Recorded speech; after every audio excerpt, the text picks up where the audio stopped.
2021 সালে টোকিওর উয়েনো চিড়িয়াখানায় জন্ম নেয় জিয়াও জিয়াও এবং লেইলেই। সেখানেই বড় হয়ে ওঠে দুই ভাই।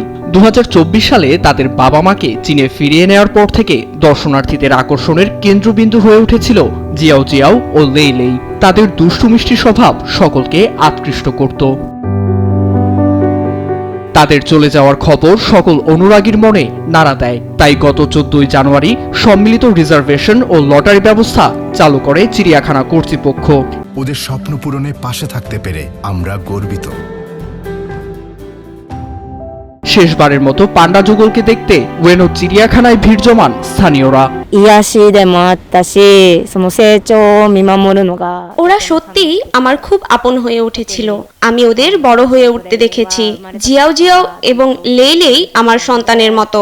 আমার হৃদয় সবসময় তাদের প্রতি ভালোবাসায় পূর্ণ থাকবে। なんか子供のような存在というか可愛い。 তাদের মধ্যে কেউ কেউ বলেন তারা পান্ডাদের দেখতে চীন যাবেন।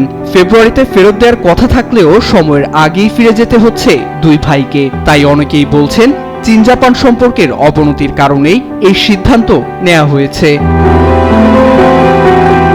পান্ডা দুটোকে দেখার জন্য প্রতিদিন প্রায় 4400 স্লট অফার থাকার পরও অনেকেই টিকিট পাননি। তাই তারা দুঃখ প্রকাশ করেন। শেষবারের মতো পান্ডাদের দেখতে না পাওয়ায় তাদের চোখ আর্দ্র হয়ে ওঠে।